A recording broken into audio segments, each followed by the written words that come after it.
Yes, Dr. Archana.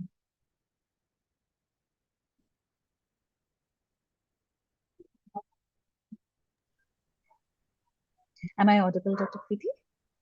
Thank you. So, welcome to all doctors. Good evening, everybody. Hi, I'm Dr. Archana, and I'm the head of clinical quality at Medibuddy. Today, we have with us Dr. Preeti Goyal, a senior gynecologist, as well as an management expert from IIM Kolkata. She's also the vice president of medical services at Medibuddy We Help. Today, Dr. Preeti is here with us to talk a little more and make us a little more knowledgeable with the know-how on how to deal with abnormal uterine bleeding in telemedicine, and this is through a case-based approach. Over to you, Dr. Preeti. Thank you, Dr. Archana, for the kind introduction. Good evening, everybody. In the series on continuing medical education by Medibuddy, today I am going to present a case-based approach to abnormal uterine bleeding or AUB. So just give me a second, I'll share my screen.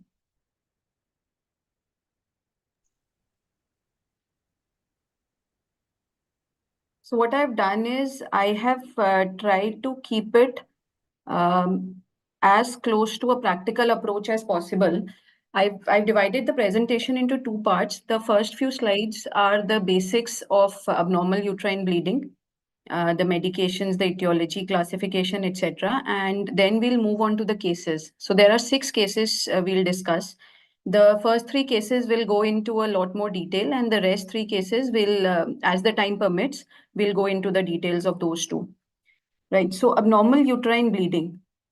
It is defined by the American College of Obstetrics and Gynecology as any, it can be acute or chronic, and it is defined as any bleeding from the uterine corpus that is abnormal in regularity, volume, frequency, or duration, and it occurs in the absence of pregnancy. So AUB is a very common cause of presentation to the gynae OPD as well as for family practitioners. And in fact, it forms almost 2/3, 70% of the cases in the perimenopausal and postmenopausal women who come to the OPD for a gynae consultation. AUP, the prevalence is 9 to 14% for women between menarche and menopause. And in India, the estimated prevalence is 17.9%, slightly higher than the world average. So there are a lot of hospitals who require codifying the diagnosis. And this is the International Classification of Disease, the 11th revision by WHO. The earlier nomenclature or codification of metrorrhagia, menorrhagia, dysfunctional uterine bleeding, all those have been done away with in the 11th version. And it is now codified under genital tract disease, G820 to G822Z. Z being the unspecified codes. There are a couple of codes which are coded elsewhere, that is postmenopausal uterine bleeding and the neonatal vaginal or uterine hemorrhage. Just a quick refresher of the menstrual cycle. We all remember from our MBBS days, there are changes at the pituitary level, the ovarian structural level, ovarian hormonal level, and the uterine levels during a menstrual cycle. This depicts a typical 29-day cycle with the ovulation occurring on the 14th day. So there is an LH surge 24 to 36 hours prior to ovulation. A mature Graafian follicle releases an egg when it is of the appropriate, when the follicle is of the appropriate size. Post that, it gets converted into a corpus luteum, which releases progesterone. At the endometrial level, the first phase, which is mainly under the effect of estrogen, is called the follicular phase or the proliferative phase, in which the endometrium is thin and is building up. Under the effect of corpus luteum, progesterone released from the corpus luteum, it gets into a secretory phase where the endometrium becomes spongy and vascular. So once the estrogen and progesterone levels dip the progesterone level peaks at around 21 days of the cycle. This is also used as a marker for ovulation in infertility treatments. And when both estrogen and progesterone are reversed or decreased in the blood, the endometrium is shed as a menstrual blood. So these couple of slides are just the older terminology, no longer should be used.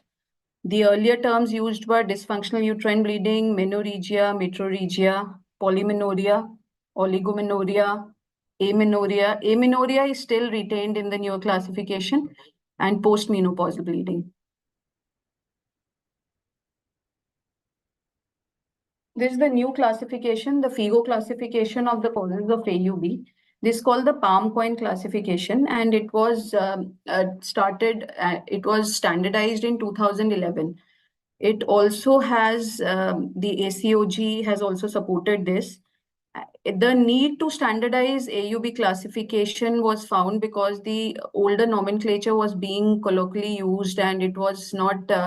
It did not bring treatment or the causes of the abnormal bleeding to the forefront. So the palm coin classification basically divides the causes or the causes of AUB into two parts. On the left, the palm is the acronym which stands for the structural causes. P for polyps, A adenomyosis, L for leiomyoma, and M for malignancy. On the right are the non-structural causes. While the structural causes are quite easy to investigate, to diagnose, and also to treat, it is the coin part, which is coagulopathy, ovulatory dysfunction, endometrial causes, the iatrogenic causes, and the not otherwise classified, which are slightly difficult to diagnose and to treat. So, not otherwise classified would involve reasons like AV malformations or endometrium pseudoaneurysms, basically vascular defects of the endometrium are classified under N. So most of the discussion that we'll have today would fall into the coin classification. The structural causes, the treatment is quite straightforward and is mostly surgical. Not always, but mostly surgical. Causes of the abnormal bleeding. So this is a very practical slide. It is not classified or a standardized slide. But when you see a patient of abnormal uterine bleeding in your practice, these should be the causes foremost in the mind of the physician. Basically, the source of the bleeding can be the cervix, the uterus, the ovary. Ovary can contribute in as hormonal defects and also as ovarian tumors. Iatrogenic causes like use of hormonal contraceptives, IUCDs, HRT should always be kept in mind. Use of phytoestrogens and ginseng should also form a part of the history. The other systemic causes, those were the genital causes mainly. The other causes, the systemic causes, which should also be in our mind while treating patients, is prolactinomas, thyroid diseases, coagulation defects like idiopathic thrombocytopenic purpura and von Willebrand disease, hepatic and renal failures due to the effect on the coagulation cascade, trauma and foreign bodies, and pregnancy-related complications. These reasons or these causes would also inform our diagnosis, the diagnostic investigations, and the history that we take for the patient. So this is the age-wise causes and management. I've divided the group into three. So for prepubertal child, that is less than 10 years, the etiology can be precocious puberty, non-menstrual bleeding like foreign bodies and tumors, and also iatrogenic causes. For example, a child by mistake consuming her mother's OCPs. We have actually seen such a case in our practice. For adolescents, the foremost and most important cause is anovulatory DUB. And approximately 19% of adolescents also have an underlying coagulation disorder. For a reproductive age female, it is mostly the structural causes which are causing the AUB. like benign polyps, fibroids, pelvic inflammatory disease. Pregnancy-related causes also need to be investigated, and ovulatory DUB, which we'll talk about a little later.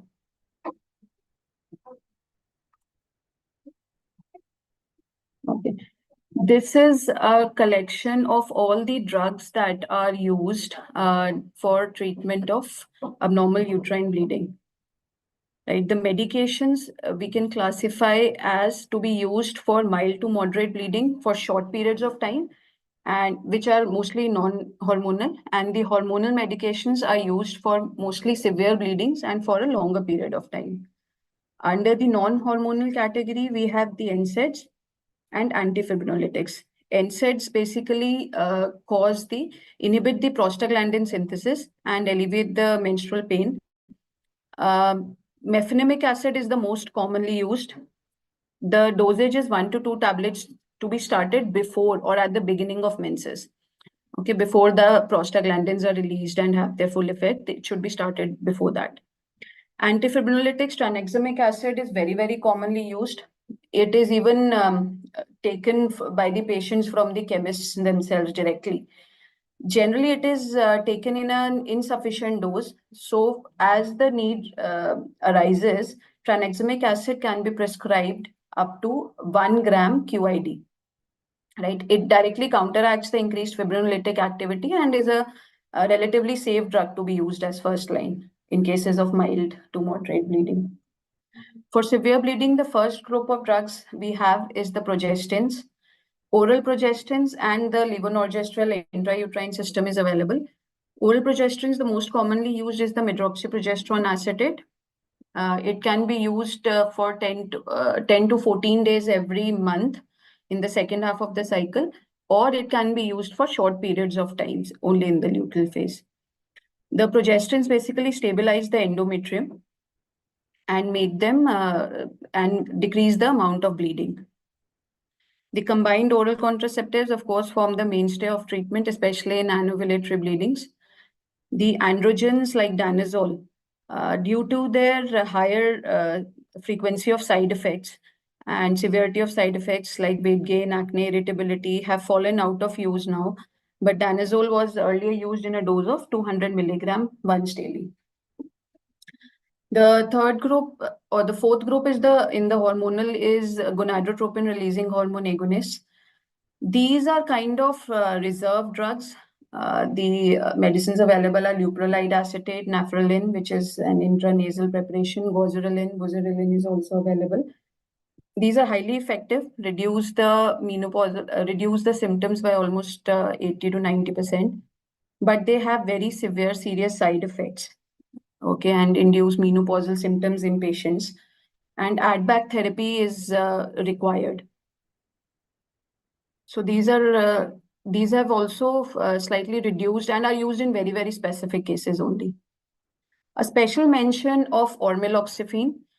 This is a drug which is not usually mentioned in the Western literature. It was indigenously produced, and now we have ample amount of data backing it up. There's a lot of evidence that it can be used as a contraceptive as well as a very good hemostat in cases of AUB. It is a non-steroidal and non-hormonal pharmacologically inert agent. It is a serum estrogen receptor modulator and has an anti-estrogenic effect on the endometrium. So please keep this in mind in the armamentarium of medicines that we have. So, Dr. Preeti, thank you so much for walking us through the anatomy and physiology. It definitely was a refresher. Before we go ahead with the case discussions, just wanted to let the doctors know that any questions they have or answers to these case discussions or comments that you may have, kindly use the Q&A box so that we can keep a track of the questions and the comments and the answers, and we can get back to you in case it's a question. Dr. Preeti, you can go ahead, please. Thank you. Thank you. Thank you, Dr. Archana. So, doctors, just for the second part, I will need you to be a little more participative.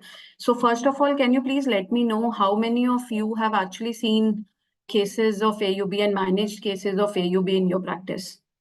You can write a yes if you have.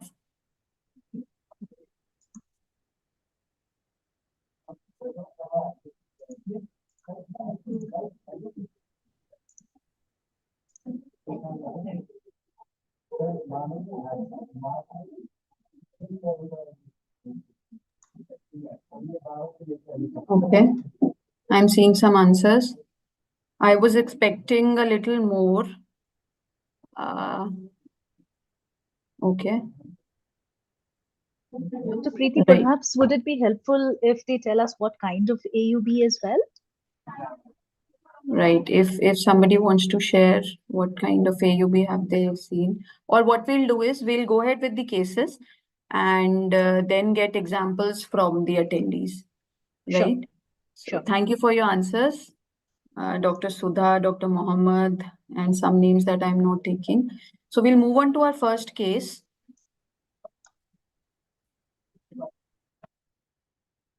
Okay. This is a 15 years old female with severe irregular bleeding since the last 2 months. On history taking, there is no abdominal pain or cramps. The menarche happened at 13 years of age, and the periods were pretty normal for the first 2 years. There is no other medical illness or family history, and there is no pelvic pathology. On blood work, the hemoglobin was found to be reduced to 8.7 grams per deciliter. So, my question to you is, what is the probable cause of AUB in this case, and what are the further investigations required? I'll wait for a couple of minutes.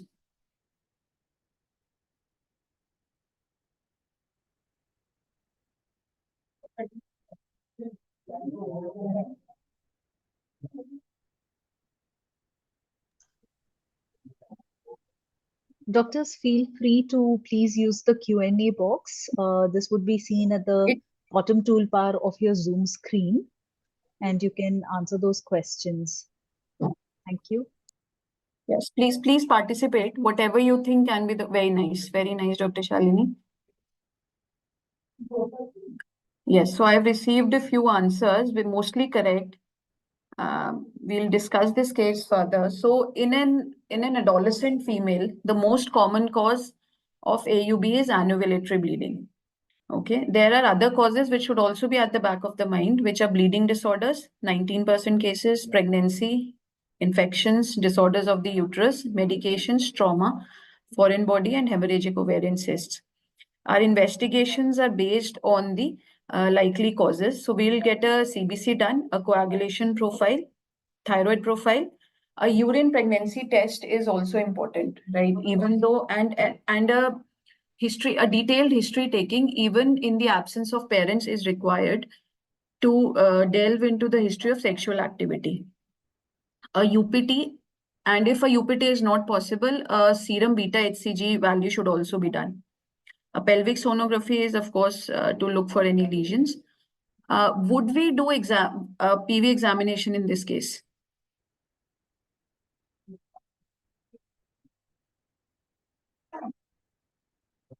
Thanks for your answer, Dr. Yamini, Dr. Shalini. Right. Yes, so since this is most likely the female, in this case particularly, the female is not sexually active. So an examination would involve a per abdominal examination, an inspection of the genital area, and if required, a per rectum examination. A PV is not done in adolescent cases. Right. So the most common cause is anovulation, which is frequent in the first 2-3 postmenarchal years, and that is due to the immaturity of the hypothalamic pituitary ovarian axis. The management of AUB is, of course, based on the underlying etiology and the severity of bleeding. So it is very important to judge the severity of the bleeding, and that is done by number one, of course, the history of the patient, and number two, by the hemoglobin level that we do the CBC for.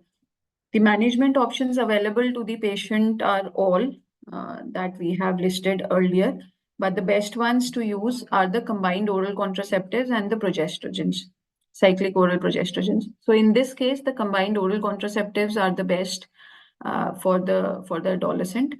They need to be continued for 3 to 6 months for the access to mature, and then they can be withdrawn immediately, and it is expected that the periods will become regular after that.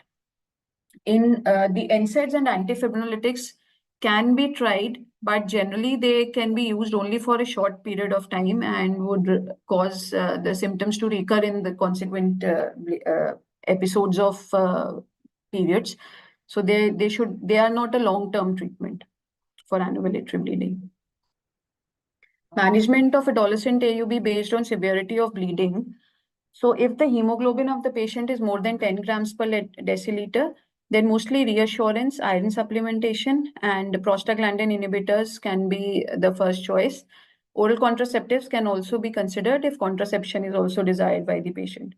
But if the hemoglobin has fallen less than 10 grams per deciliter, which was the case in our presentation, and we divide the cases into three.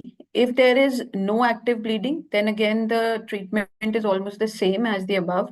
Cyclic progestin therapy and prostaglandin inhibitors are the best choice.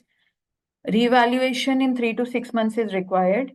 If there is active bleeding, but the patient is generally stable, so they come to the OPD while they are having the heavy menstrual bleeding, then we need to start with the cascade oral contraceptive regimen, which consists of providing tablets for 30 to 35 micrograms of ethinyl estradiol, one pill 4 times a day for 4 days, one pill 3 times a day for 4 days, reduced to one pill twice a day for 4 days, and eventually one pill OD until two pill packs are finished. This is the cascade dose of oral contraceptives. The patient then can be put on oral contraceptive for a period of 1 year and then has to be reevaluated. Of course, since the hemoglobin level is low, iron supplementation should also be started consecutively. In cases of acute hemorrhage, it requires hospital admission, immediate referral to a gynecologist in a hospital is required, and there is a need for possible transfusion, and other surgical procedures may be required, like uterine artery embolization. Now we move on to our second case. This is a middle-class lady, 42 years old, para 2, with 12 months of heavy, painful, irregular, and often long periods. Okay, long periods means the spotting or the bleeding continues much beyond 5-7 days. There is passage of clots and there are cramps when the patient reports. She also complains of a relapsing weight gain, right? She has also failed to respond to intensive oral iron therapy. She agrees that she has missed a few pills, iron pills. So my question to you is, what is the diagnosis? What do you think? So first of all, yeah, the pelvic examination was normal and the sonography also revealed that the endometrial thickness is 10 millimeter, right? So my question is, what do you think is the cause? Is this an anovulatory bleeding or an ovulatory bleeding?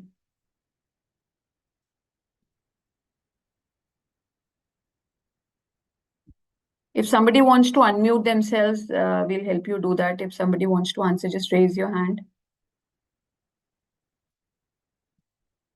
Do you think this is ovulatory cycles or this is anovulatory bleeding? This is a perimenopausal woman, 42 years of age, 1 year of symptoms. See, the bleeding is heavy and painful. There are cramps. So this most likely is ovulatory bleeding. What are the further investigations required in this case?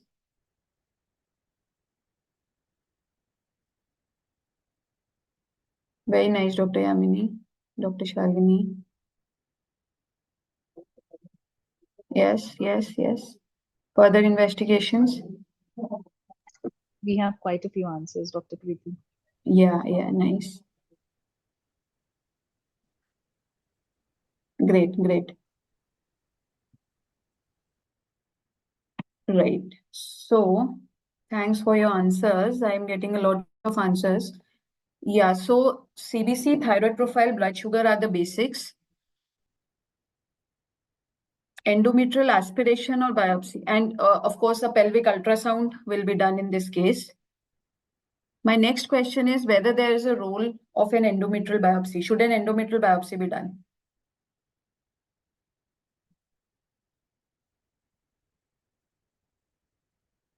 Very nice, very nice. Yes. So, endometrial biopsy is a must in a perimenopausal woman, right? And it is done mainly to rule out endometrial hyperplasia, atypical endometrial hyperplasia, or endometrial carcinoma. Okay. Do you think DNC should be done in this case? Or an MRI? No, no history of, no family history of carcinoma. So, Dr. Preeti, if this patient has an endometrial biopsy done, um, I'm just thinking out loud while we get other answers. If an endometrial biopsy is non-conclusive, would an MRI be useful in determining if there is a myometrial invasion? Right. Yes. So the role of 3D ultrasound or an MRI is only in very specific cases. Mhm. It is done to rule out if an endometrial aspiration biopsy or a biopsy is non-conclusive. Actually, it is the other way around. If an MRI is non-conclusive, then the endometrial biopsy would give a definitive answer. Histopathology will always provide a definitive answer. MRI is done generally in cases of fibroids.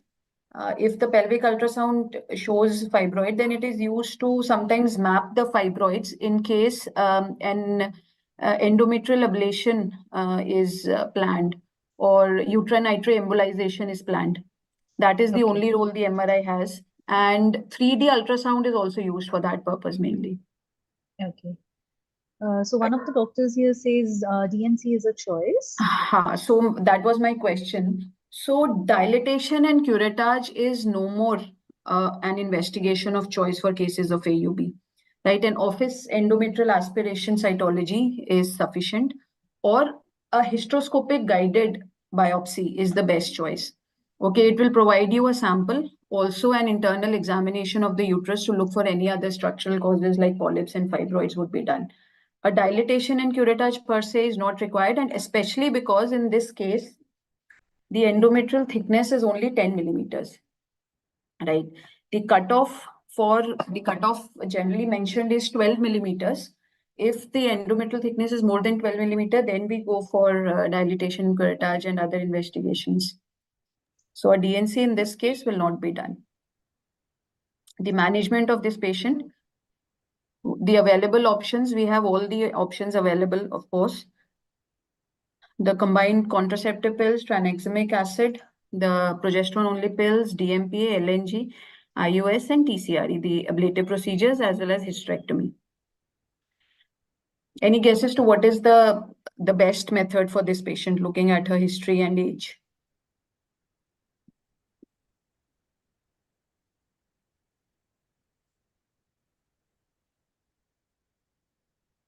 I am thinking the intrauterine device or hysterectomy, honestly, at this point in time, Dr. Preeti. I'm getting a lot of answers saying hysterectomy. Yes. Please. So one take-home message from my presentation should especially be, please save the uterus. There are too many hysterectomies being done when they're not required. Okay, hysterectomy is never a first or a second or even a third line treatment of abnormal uterine bleeding. So hysterectomy is done only when all other methods fail, and we have a lot of very well functioning artery embolization. Yes, but still before that, why is not anybody saying that LNG IUS can be used? Very nice, Dr. Shalini. Correct answer. So we don't want to give pills in this case because the woman is forgetful. DMPA will increase further her weight gain. The ablative procedures and hysterectomy are irreversible, and of course, there are risk of complications. So in this case, the method of choice for controlling her AUB is levonorgestrel IUS. So I'll just spend a couple of minutes, especially on this. The LNG IUS device is a savior for many females who were undergoing surgical procedures. It is the value that it provides is equal to, if not better than, endometrial ablation procedures. And it has now become the first choice of therapy for management of menorrhagia. It rapidly induces a clinically significant long-term reduction in menstrual blood loss and there is an increase in the hemoglobin and serum ferritin levels. The long-term management for the control of symptoms and improvement of health-related quality of life parameters has also been studied and shown in a lot of studies. What is the mechanism of action of LNG-IUS? It basically releases 20 microgram per day of levonorgestrel. It downregulates the estrogen progesterone receptors, basically making the endometrium dormant, and it loses its cyclic activity. The high local LNG concentration causes a uniform suppression of the proliferation. There is thinning of the epithelium and there is stromal decidualization. In fact, this mechanism of action itself is responsible for the side effects, which is very commonly seen after LNG IUS, that there is spotting, irregular spotting for a few months. And the patient should already be counseled about that. So basically, it decreases the menstrual blood loss and pain by suppression of the endometrial proliferation. So these are a couple of studies comparing LNG IUS to other medical therapies. On the left side, the teal graph is the LNG effect, and the gray one is the effect of other drugs like mefenamic acid, tranexamic acid, COCBs, and progesterone. So this shows that the more women using LNG are free of heavy menstrual bleeding at 24 months after the procedure, after the medication has been started, which is the difference is also quite large. The right side compares the LNG IUS to hysterectomy. So while the amount of blood loss or the relief in symptoms is equal on with both the procedures, but of course the surgical risks of hysterectomy are much higher, and it is an irreversible procedure. And also the surgical cost, the healthcare cost, especially in a resource-deprived country like India, the difference in the cost is up to 40 to 50%. So please always consider LNG IUS as the first line therapy, even if you want to think about surgical ablation. If the other devices, the other medications are not effective, please think of LNG IUS first instead of hysterectomy. Our third case is, please go through it.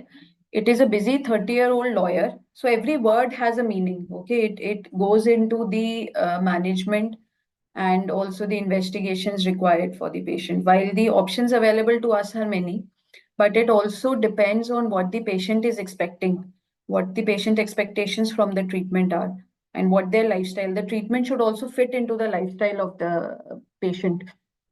So this is a busy 30-year-old lawyer from an affluent class. She had a normal vaginal delivery 9 months ago and is complaining of heavy menstrual bleeding since 5 months. Dysmenorrhea is there. She is currently breastfeeding her child and is concerned about the effects of any medicines on the baby. She has already mentioned that she is not comfortable with taking tablets due to her busy schedule. The pelvic examination was done. There was no abnormality. The pap smear also came out to be normal. What are the further investigations that are required? The first few would be the same. Yes, Dr. Yamini, if all medications, including LNG IUS, fails, or if there are contraindications to the LNG IUS, there are a few contraindications to the levonorgestrel IUS system also. One of them being if the uterine cavity is distorted, then it cannot be used. Then we can go after discussion and counseling of the patient. We may have to proceed to hysterectomy. Yes, ultrasound. Yeah, and the basic investigations of CBC, thyroid profile. Yes, Dr. Srinivas, Dr. Kaniti, correct answers. So CBC, thyroid profile, and the pelvic ultrasonography. Now this is a younger lady, right? And she is 9 months post-delivery. Do you think an endometrial biopsy is required for her? Do we still fear endometrial carcinoma or hyperplasia in this case? I don't think so. I think a couple of doctors agree with me as well. Yes. So that is the reason this question has been put here. Endometrial biopsy or at least an aspiration cytology should be done in this case. Okay, this even though she doesn't fall into the category where endometrial carcinoma happens, but a chance of acquiring an endometrial aspiration biopsy, which is almost non-invasive, should not be missed, and it should be done.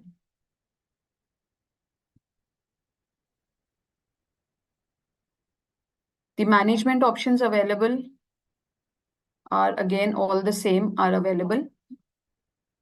Which one is the best for this patient? I think we have an answer right at the beginning of the question also, Dr. Preeti. Yes, Dr. yes. Prithvi said progesterone only pills. Yes, Dr. Prithvi, that is one of the correct answers. But just remember what the patient said. She has a very hectic life schedule, and she's not comfortable taking pills. Would depo-progesterone No, help? Dr. Patala, not NSAIDs. Yes, Dr. Preeti? DNPA can. Yes, Yeah, Dr. Archie, please. depo-progesterone injectables, will that help? Yes, yes, that helps. We just talked at length about the LNGIUS. This is a female who requires a short treatment of she needs a short treatment of her symptoms. She has no constraints money wise, and also the pills etc. she is not comfortable taking. So for her, the LNGIUS, and also she has a 9-month-old baby, so she'll require contraception. Right. So LNGIUS is the best choice for her. Of course, COCPs cannot be given. POPs, if at all, if tablets were, if she was comfortable, we would go with POPs. A special mention for Centroman again. It is marketed as Saheli. This is ormeloxifene that we talked about earlier. It is an option if steroidal hormones and other medical options the patient is not comfortable with. Please keep Centroman in mind. It is even though it is much widely used now in the private practice also, in the government setup, it was always liberally used. In the private practice also, it is being used because of its neat and clean side effect profile and of its the short kind of relief of symptoms that it gives. So it is a good hemostatic agent with none of the side effects which the other steroidal hormones have. So it is marketed as Saheli and should be considered. Right, this is the discussion on why the other management options are not used. COCPs are category 4 for a breastfeeding woman. Should never be used. DMP will give her an erratic heavy bleeding and she'll not be comfortable with it. Right. The fourth case is again a 43-year-old woman. She has 3 children. Para 3 Life 3 comes to you regarding her heavy periods. Over the years, she mentions that the periods have become heavier, and she states that she floods the first few days and often has to stay home from work. Okay, there is curtailment of normal activity. She's chronically tired, and on examination, the uterus size is to 14 weeks of gestation. This is a very simple case. Any guesses on what the diagnosis is? Please participate, other doctors too. I have this very nice, Dr. Padala, Dr. Rajiv, very nice. All correct answers. So now tell me the further management also of this case. Dr. Farhat, very good.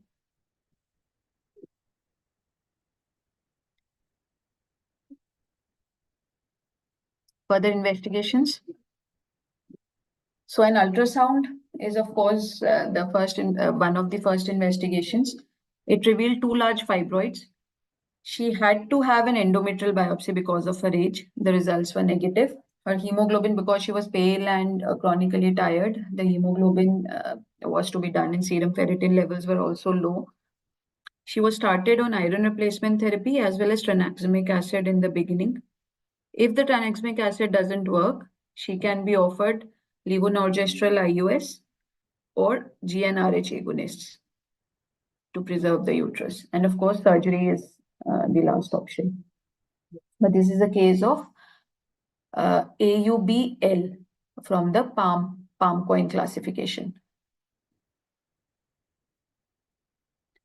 So the second last case of today evening, this Mrs. S is a 61-year-old woman. She has come for several episodes, complaining of several episodes of spotting. She has been postmenopausal for the last 12 years and has never taken hormone replacement therapy. Right? We want to exclude hormone replacement therapy as the cause of AUB first of all in the history.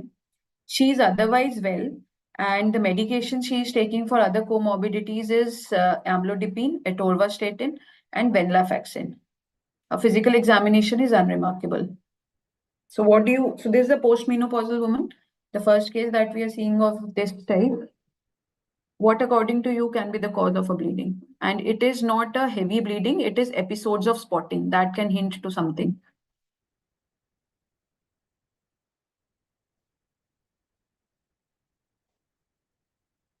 So I have a question. In case of surgery option, will we go on bilateral oophorectomy also for 45-year-old with fibroids? The definitive answer to this question is a no. Okay. If there is no ovarian pathology and if the female is young, so 45 years is young, we should not do a BSO, bilateral salpingo-oophorectomy. We should try to preserve the ovaries. Only if there is a family history of ovarian cancers or if there is some pathology detected, then we can go ahead and perform the BSO. Generally, 60 years, 65 years is taken as the cutoff. If the hysterectomy is being performed at that age, then we definitely go for a salpingo-oophorectomy. Okay, for this case, no, not a single answer till now. Doctor, we have a few answers. CA cervix is one of the top answers here. Yes, many answers. I mean, many doctors are thinking of CA cervix, which is also okay. But this is not the age group of CA cervix, if you remember. It generally occurs slightly early. Cervical dysplasias also is not generally this age group. What other things are going on at this age? Postmenopausal for 12 years should give you the hint, and there is spotting.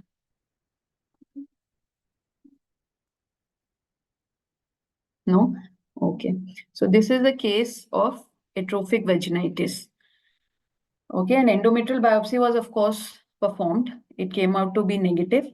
She did not, and the treatment for vaginal atrophy was started, atrophic vaginitis was started. It generally consists of estradiol creams, intravaginal tablets, or vaginal rings like Vagifem are also available. There are lubricants also which are available, like KY jelly, and also moisturizers like Riplens are available in the market to be used. It has to be applied daily. So vaginal atrophy is the most common cause of bleeding in postmenopausal women. The second most common is endometrial CA, and the third is the cervical carcinoma, which were a few answers by our doctors. Okay. She continued to have spotting for a few months later, and a transvaginal ultrasound was ordered. Results of this, as well as a repeat endometrial biopsy, also came back to be negative. But she was still having those problems. The spotting was continuing. So, what is the next step we can do? So, first of all, of course, a family physician will transfer the patient to a gynecologist, will refer the patient. The other treatment modalities available would be oral estrogen cream, oral estrogen tablets, right? So that, but has to be given with caution. Okay, there are very specific contraindications of oral estrogen. If there have been earlier thromboembolic disorders or an estrogen positive breast carcinoma, or if there are liver or cardiac abnormalities, then estrogen tablet should not be given. Otherwise, and also in such cases, once the estradiol tablet is started, it needs to be given for prolonged periods of time, and a maintenance therapy may be required indefinitely. Right? Okay. Yes, Dr. Prudvi, you are right. It causes breast cancer. That is why it has to be given with. So please read up the evidence. It is not, we as doctors cannot say that OCPs cause endometrial cancer or breast cancer, right? There is evidence to support or refute it. and we should always use the correct terminology and the correct evidence. Okay, so it is contraindicated in some cases, but which ones we should know. This is the last case. So Mrs. Priyadarshini is a 20-year-old female. She presents to the OPD with a long-standing history of regular heavy periods. Okay, this rings a bell. She feels otherwise well, but the extent of her bleeding is worrying her. Review of the systems is unremarkable. She is on medication for hypothyroidism since 3 years. And obstetric history is she has had two full-time cesareans, full-term cesareans. What is the likely cause of the AUB in this case?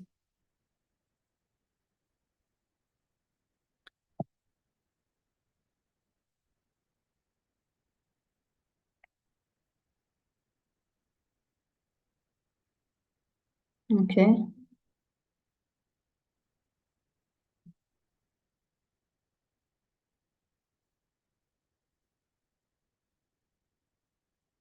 Correct.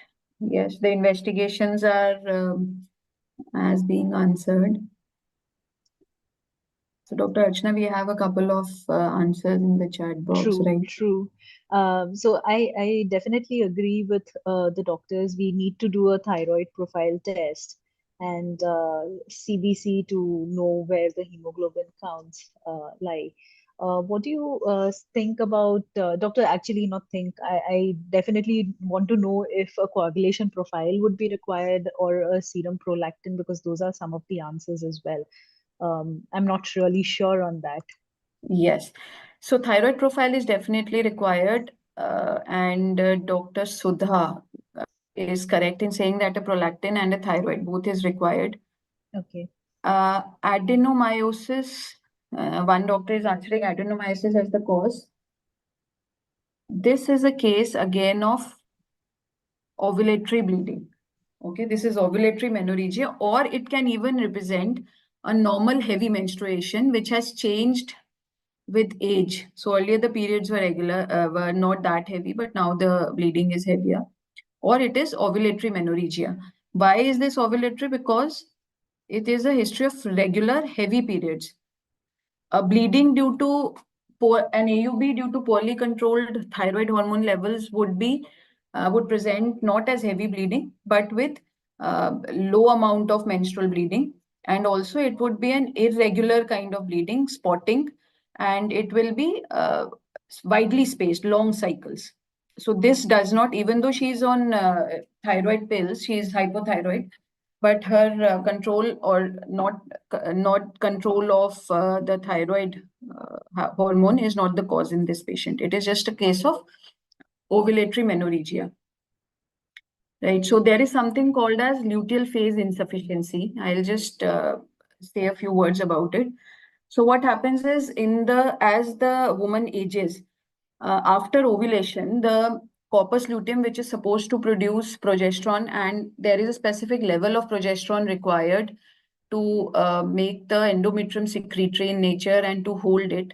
Sometimes there is irregular ripening due to a deficiency in the corpus luteum production of progesterone. There is sometimes irregular ripening or irregular shedding. These are two different things of the endometrium, and that can cause, and that is one of the reasons of ovulatory menorrhagia. So a complete blood count, ferritin levels, thyroid, prolactin levels, and a transvaginal ultrasound to assess for fibroids was done. And she was started on NSAIDs because the patient was already on NSAIDs when she came to the OPD. But COCPs were finally chosen as the method of choice for this patient. So that brings me to the end. Any questions, doctors? These are the references. These are some really good resources to read for AUB Thanks, from the Dr. NIH Preeti. and That from the was SHG. very, very interesting. And I think the case discussions were something that all of us would have seen at one time or the other in our OPDs, even if we are not gynecologists.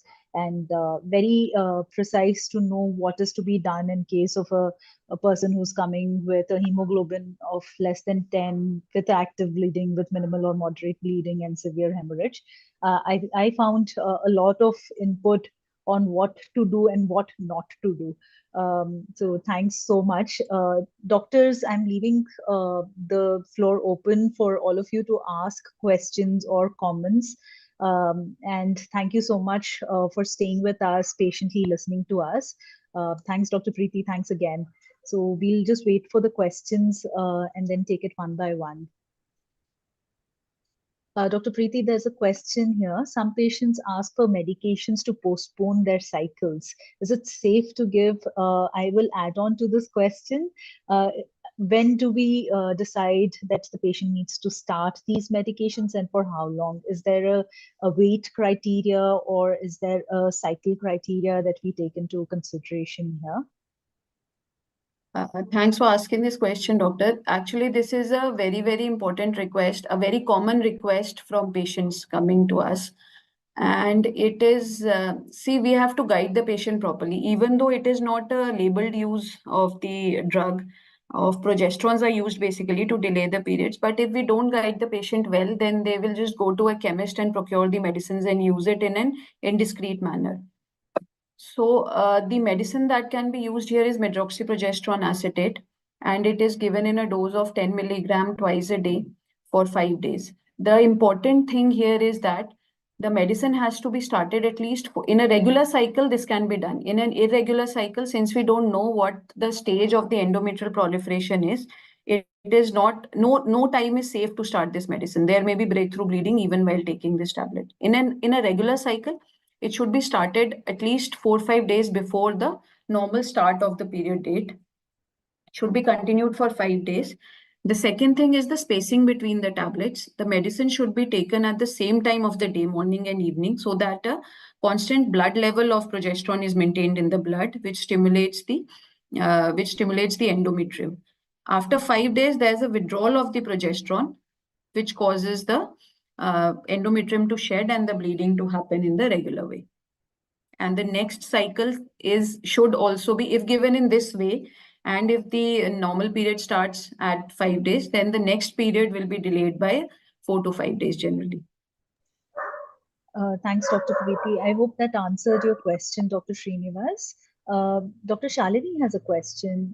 Contraindications of OC pills and the LNG IUD or Mirena, as it is very popularly known.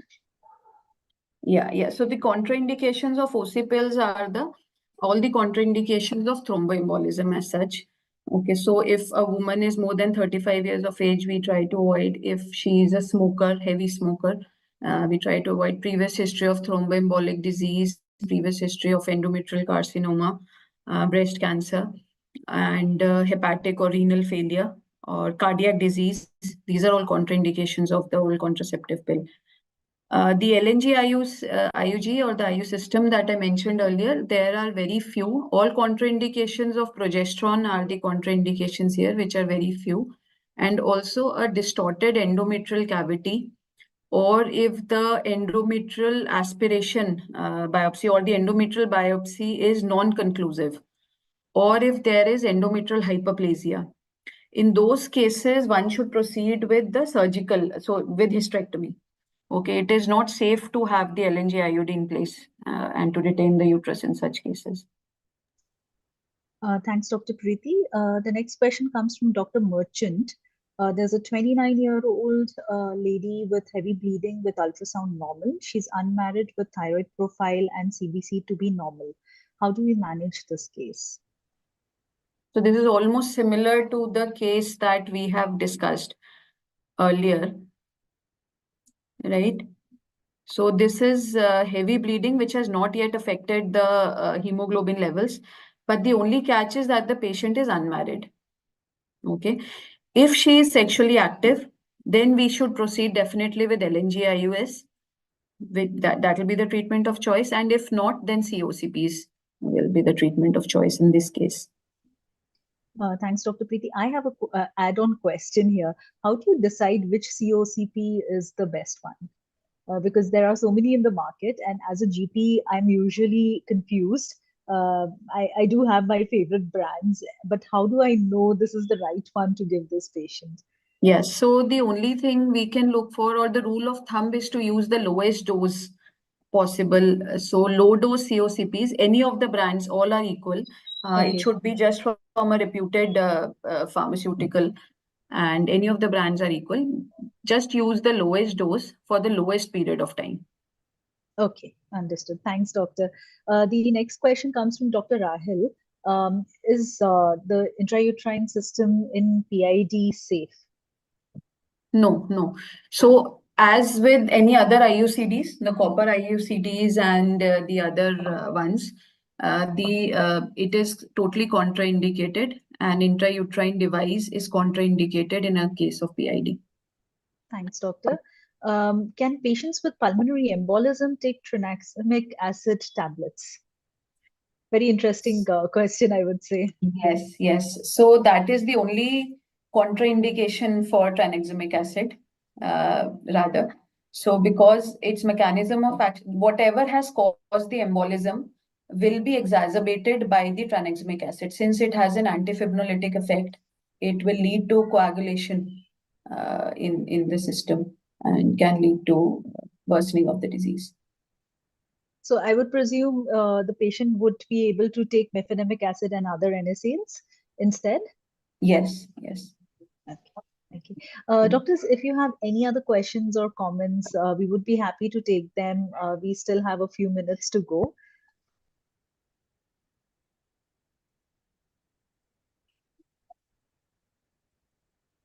Ma'am, some tips on managing or approaching cases of white discharge per vagina.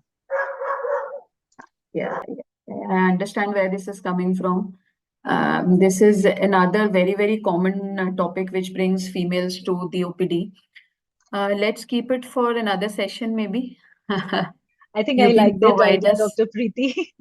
Yes, yes, we can have a separate session on that. Please write into my email ID for any further questions, or if you want the PPT. My ID is preeti.goyal@medibuddy.in. I'll just repeat it once. Preeti.goyal, Goyal, @medibuddy.in. Feel free to ask questions or to approach me in case if you want the PPT. Thanks, Dr. Preeti. This was an amazing session, lot of insights, like I said before, and I think a lot of questions went answered. The burning questions that all of us have: is this the right thing to do, or am I doing the right thing for my patient? And a lot of information on also how do we practice ethically. I think there were bits of it, hidden in all the case discussions. Thanks for those. I think the idea to talk about different common gynecological conditions is a brilliant idea, Dr. Preeti. I think we should have you back for another session and soon. Sure, sure. Thanks a ton. And going by the questions and the interaction we've had from all our participants today, I think it was a very, well laid out session, very interesting topic as well. Thanks a ton, Doctor. And Thank you. to all Thank of you, those Dr. who Archana. attended today, thanks a ton for all your patience and your time. Dr. Preeti, do you think we can take one last question? There is one that has just popped in. Okay. Sorry about this. Yes, Role yes. of DNC in DUB, is this indicated? Is the question, Doctor. DNC in DUB. So first of all, it is no more DUB. It is AUB. And the terminology, I think Dr. Merchant might have joined a little late because we have covered this.